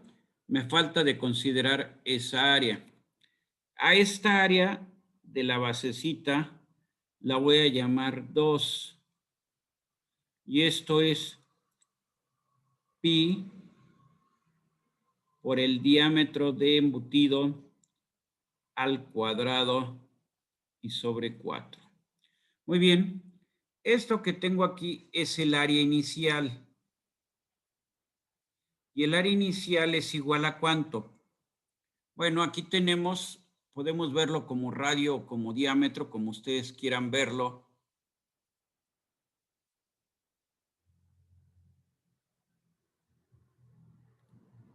Si quieren lo vemos como diámetro, ahí está.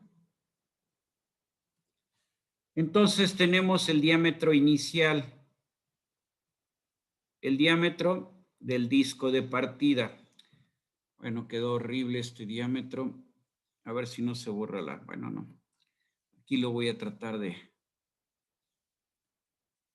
Entonces tenemos aquí esto que es el diámetro del disco de partida o diámetro inicial, diámetro cero, ¿sí? Entonces esto es pi por diámetro inicial al cuadrado sobre 4. Entonces decimos que el área inicial es igual al área final. Así como hemos planteado el problema, tenemos que pi por diámetro inicial al cuadrado entre 4 es igual a pi por diámetro de embutido y por altura de embutido más pi por diámetro de embutido al cuadrado y entre 4. No sé si estamos de acuerdo. Entonces, si yo defino las condiciones de mi lata, pues yo para definir las condiciones de mi lata, pues tengo que definir en la lata, ¿qué podrían ustedes definir? Pueden definir, por ejemplo, su volumen. Pero si definen su volumen, tienen que definir entonces la relación de altura a diámetro. ¿Sí? Por ejemplo. Entonces, para definir todos los parámetros de la lata necesitan el volumen y la relación de altura a diámetro. Y con eso ya pueden ustedes entonces calcular cuánto material se necesita para poder formar esta pieza. Ahora, véanlo ustedes así. ¿Qué era originalmente esto? Pues vamos a verlo así. Originalmente lo que teníamos que era... Originalmente lo que teníamos es una cinta de material. Espero que más o menos ahí se pueda entender la idea. Entonces tenemos una cinta de material. No me importa ahorita del espesor que esto sea. El espesor es realmente ahorita no es un problema para mí, pero si quieren lo pongo. Ahí está.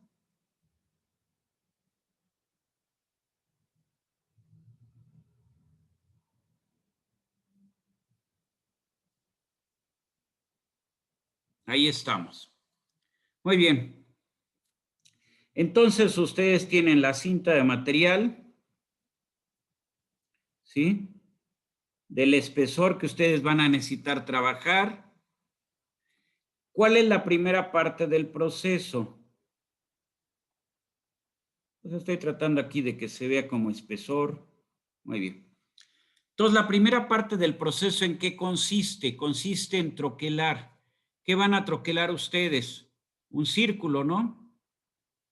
Como estamos tratando de ver el isométrico, pues más o menos a ver si ahí me quedó el círculo. ¿Estamos? Entonces, van ustedes a troquelar círculos.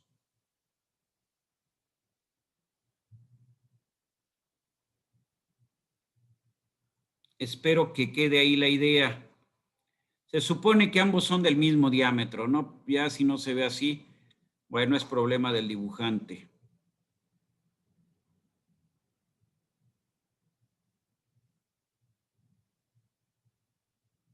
Muy bien. Entonces, en todos estos círculos nosotros tenemos un cierto diámetro. ¿De qué diámetro son estos círculos? Estos círculos tienen un diámetro que es, perdón, aquí estoy haciéndolo mal. Me regreso, lo hice mal. A ver, lo tengo que regresar, ahí está. Entonces, yo tengo que hacer aquí un círculo de un cierto diámetro. El diámetro al que nosotros vamos a hacer ese círculo, ¿qué es? Nosotros vamos a troquelar un círculo a un diámetro que es el diámetro de ¿qué? El diámetro inicial o diámetro de embutido, ¿sí? Ahora, para esto, para troquelar nosotros, necesitamos dejar entre pieza y pieza una cierta distancia. A ver, más o menos lo voy a tratar de poner así. De pieza a pieza debe de haber una cierta distancia. Esta distancia que estoy ahorita yo marcando aquí es función del espesor. La voy a poner, perdón, lo hice mal, era aquí, así. La voy a poner así. Tengo una distancia ahí. Esta distancia es función del espesor. Esta distancia va a ser más o menos del orden de, vamos a decir, si el espesor es 1 milímetro, puede ser, esto es función del espesor. El espesor, ¿con qué lo hemos manejado? Con T, ¿no? Entonces, esto va a ser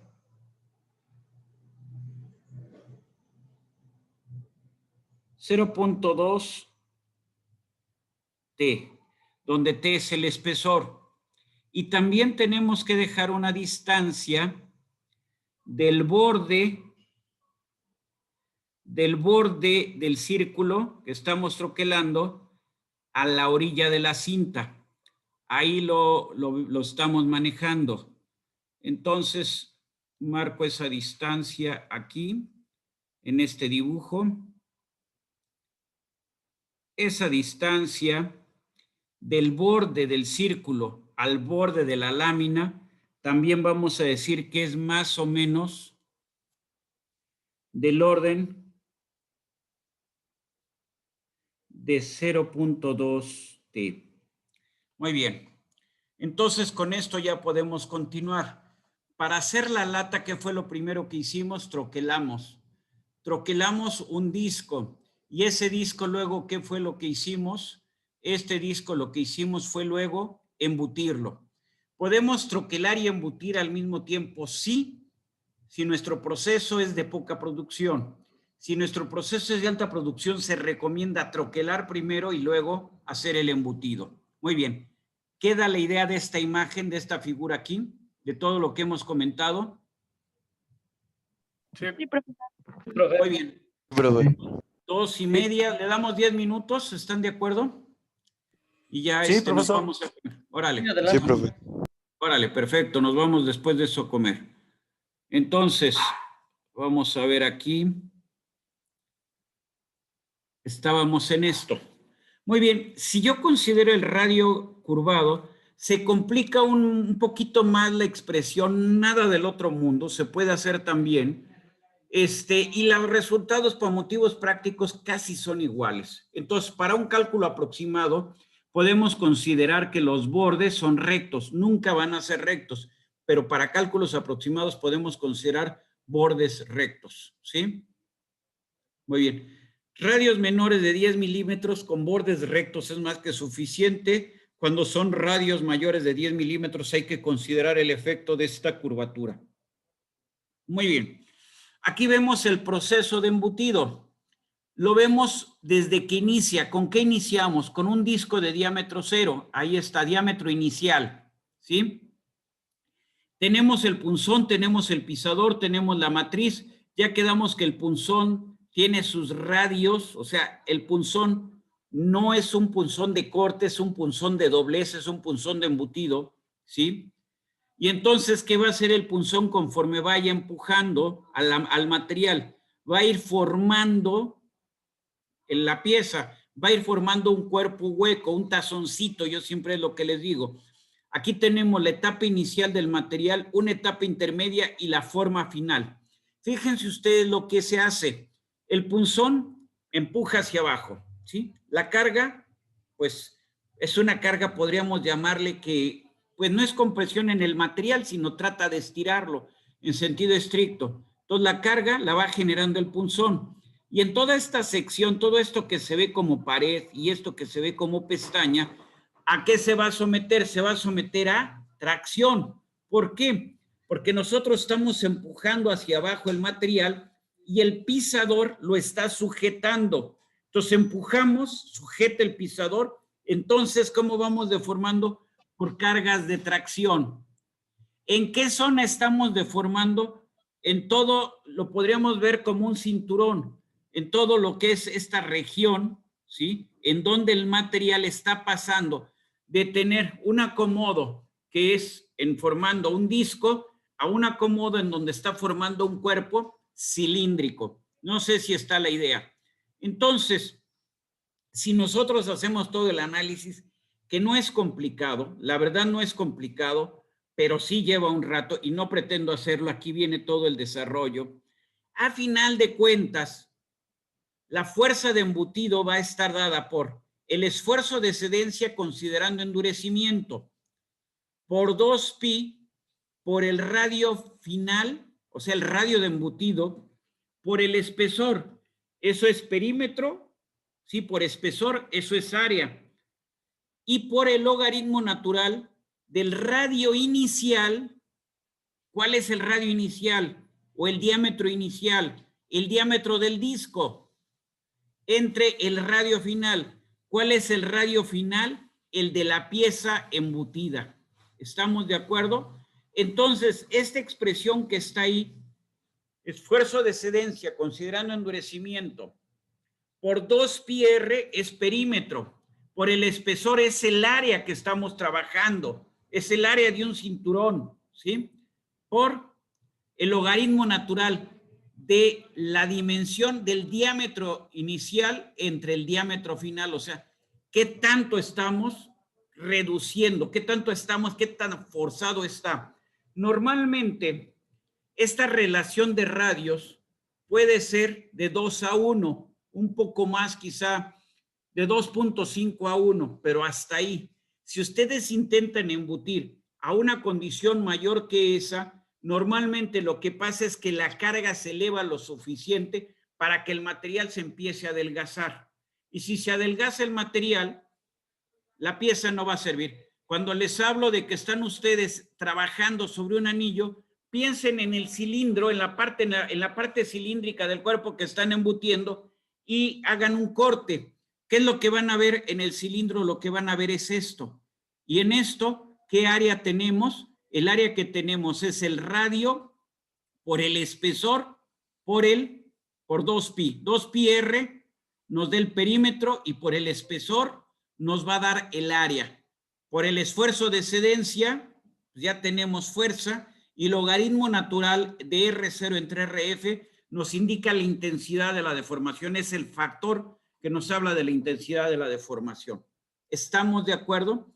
Entonces, cuando ustedes quieren embutir más de lo que ahorita estoy planteando, o sea, ustedes tienen algo que mide, vamos a suponer, tiene un radio de 30 centímetros y de un solo golpe lo quieren llevar a 10 centímetros, eso hay que hacerlo por etapas, ¿sí? Se hace por procesos sucesivos. Si ustedes lo quieren hacer en una sola etapa, lo que van a hacer es que se adelgace y en un momento dado se rompa el material.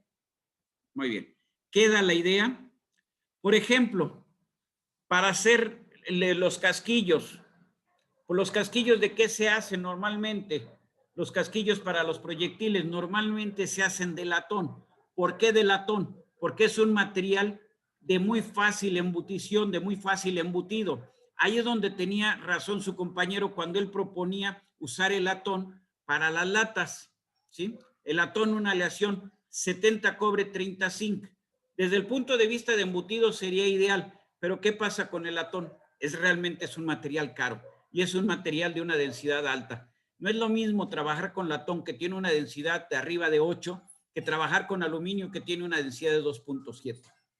Ahora, estos casquillos se hacen en sucesivas etapas, no es una sola etapa de embutido. Primero se hace un tazoncito y luego se va estirando y luego se cierra el cuello hasta llegar a la forma final. Muy bien, ¿cómo podrían bajar ustedes el costo? De nuevo, esto lo hicieron los alemanes desde la Segunda Guerra. Pues, ¿qué dijeron? No tenemos cobre y el poco cobre que tenemos lo tenemos que usar para los conductores, para los motores eléctricos. Entonces vamos a hacer los casquillos. Para las balas vamos a hacerlos de acero, ¿sí? ¿Qué problema puede tener el acero? Que se corroe, que se oxida. Muy bien. Entonces vamos a laquear el acero, vamos a ponerle una laca para evitar que se corroa. Y eso también los rusos lo copiaron después de la guerra. Entonces, por ejemplo, abajo vemos casquillos que son de acero. Debe de ser un acero de muy bajo carbono para que se pueda embutir. Entonces el proceso es el mismo. Se hace el tazoncito y luego se va adelgazando y luego se cierra el cuello para hacer ya lo que es el casquillo. ¿Qué ventaja tiene? Es mucho más barato. ¿Qué desventaja tiene? No se puede recargar. O sea, los casquillos, ustedes después de usarlos los pueden recoger, los pueden recalibrar y se pueden volver a recargar, no hay ningún problema. Un casquillo de acero no se puede recargar, ya no tiene las propiedades para poder, ya no es seguro trabajar con él, ¿sí? ¿Está la idea? Muy bien. Entonces, si nosotros vamos a trabajar en embutido, ¿qué es lo que vamos a hacer primero? Troquelar, ¿sí? Y troquelar, ¿qué es? Es cortar. En el troquelado hay varias palabras que se usan para describirlo. Decimos que estamos troquelando en un término genérico cuando cortamos material, ¿sí? Cuando desprendemos material de una cinta metálica. Ahora bien, cuando lo que desprendemos es material útil, por ejemplo, la figura de la izquierda, entonces pues reiteramos la palabra de troquelado. Decimos que esta pieza o que esta operación, más que la pieza, que esta operación es de troquelado. Cuando lo que desprendemos es desperdicio, entonces decimos que esta operación es de punzonado. O sea, hacer el elemento cuadrado a partir de la cinta es una operación de troquelado. Hacer el barreno en el cuadrado, esto es una operación de punzonado, ¿sí? Muy bien. En términos generales, al desprendimiento de material de una cinta le llamamos en términos generales a estas operaciones, le llamamos troquelado. Muy bien. En el troquelado, y aquí lo voy a dejar yo creo para no estarlos aburriendo de más, en el troquelado igualmente tenemos un punzón y tenemos una matriz. Tenemos punzón arriba, matriz abajo. La diferencia es que el punzón ahora sí está afilado, ¿sí? Y la matriz también está afilada, o sea, tienen filo. O sea, no tienen radio en el vértice, sino están a filo, están a 90 grados. En este caso, la holgura que va a haber entre punzón y matriz es del orden de una décima del espesor del material, ¿sí? Es lo que vamos a dejar como holgura. Aquí tenemos, dice, la carta de holguras para las matrices y nos dicen para diferentes materiales, diferentes calibres. Calibre 20, ¿sí? Espesor aproximadamente 0.32 milésimas, que es como 0.8 milímetros, si es menos de 1 milímetro. El claro es 0.6, ¿sí? Si son 0.8 milímetros de espesor y el claro es 0.06, entonces estamos hablando de que la holgura es menor todavía de 0.1 del espesor, ¿sí? Entonces, tenemos los claros, las holguras para diferentes materiales. Primera conclusión de esta tabla. Ustedes un troquel lo diseñan para un material, ¿sí? Si ustedes tienen que cambiar el material, tienen que cambiar o la matriz o el punzón. No pueden usar el troquel tal cual. O sea, ustedes estaban usando, el troquel estaba diseñado para acero y ahora la pieza se va a hacer en aluminio. Y ustedes como ingenieros de manufactura mandan sacar el troquel que se usaba originalmente, lo mandan sacar del almacén y olímpicamente lo quieren utilizar tal cual. Vemos, en aluminio la holgura fue de 6 milésimas, estamos hablando no de milímetros, de milésimas de pulgada, ¿sí? De 6 milésimas de pulgada. En acero de 6 milésimas y en acero inoxidable de 8 milésimas. Ahora, hablamos de una lámina calibre 10. El espesor es alrededor de 102 milésimas, o sea, más o menos 2.6 milímetros. La holgura es 20 milésimas, o sea, más o menos 0.5 milímetros. Si es aluminio, Si es acero de media resistencia, es 0.34. De 0.2, de 20 milésimas a 34 milésimas hay un mundo de diferencia. Y de 34 milésimas a 42 milésimas es un mundo de diferencia. Entonces, en función del espesor, ¿sí? Y en función del material, es la holgura que existe entre dado y punzón. Lo dejamos aquí. ¿Preguntas antes de irnos a comer? No, profe, todo. No, profesor. No, Yo sí, No, profe. Ya el hambre sí tengo está una dura, pregunta. ¿verdad? Está media pesada el hambre. Bueno, lo dejamos aquí, lo podemos dejar. profe, yo sí tengo una A ver, dígame usted. Adelante. por ejemplo, ahorita estábamos viendo que en unas partes, dependiendo de cómo es el desperdicio, es troquelado o punzonado, ¿no? Así Y es. se me ocurrió a mí la idea de, ¿se puede hacer el embutido o hay embutidos Que que... Porque se ahorita hay puedan unos que hacer solo son... troquelando directamente, sí. No, pero me refiero a que son sacadas a partir de un disco.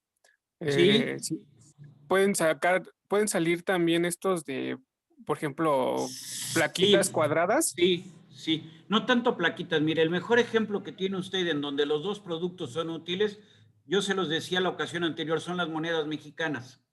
¿Sí? Las monedas mexicanas son bimetálicas. Y si ustedes checan, lo que les decía el otro día, tomen su monedita de 10 pesos, la de 5, la de 2, la de 1, la de 50 centavos de las antiguas, porque los 50 centavos modernos ya ni se ven. ¿Sí? Y entonces van a ver cómo unos se acomodan en otros. Entonces, en este caso, les dije también, me parece una tontería de la Casa de Monedas de México y una tontería que tiene 40 años, el hacer todo este rollo para fabricar una moneda. ¿Qué sucede? Le suben mucho el costo. Y la lógica de ellos es, lo que desprendes de uno, lo usas para otra moneda, o sea, no es desperdicio. Tanto en el punzonado, o sea, las dos operaciones, tanto el corte exterior, o sea, en realidad en México, en lugar de hacer un cuadrito, es un circulito, ¿sí? Y es un circulito adentro también. Las dos operaciones son troquelado. No sé si por ahí va la pregunta. Sí, pero Ángel. me refería a que si un embutido con una placa cuadrada. Se puede O sea, hacer, que la sí. forma no Sí. fuera un disco. No, sí. O sea, no estrictamente, sí. Cuando usted tiene formas no simétricas, a lo mejor no tanto exactamente cuadradas, sino redondeando aquí los bordes. O sea, ¿se puede usar para embutido? Sí. O sea, depende qué va a hacer usted. Por ejemplo, una aplicación del embutido también sería los filtros de aceite. ¿El filtro de aceite qué es? Es un cuerpo de acero pintado, doblado el borde, etcétera, etcétera, pero es un cuerpo de acero. ¿Cómo se tuvo que fabricar? Por embutido. Es más, en este caso, la parte de abajo ni siquiera es plana, sino es redondeada, pero es embutido. En ese caso también sería un disco circular, pero hay muchas piezas que no necesariamente parten de discos circulares, pueden partir de preformas que son rectangulares, cuadradas, pero siempre con bordes redondeados, ¿sí? No sé si por ahí está la pregunta, Ángel. Sí, ya. ¿Sí? Órale, pues. ¿Alguna otra Gracias. pregunta? ¿No? Bueno, mucho provecho, pásenla bonito, que tengan buena semana y cuídense mucho. Nos estamos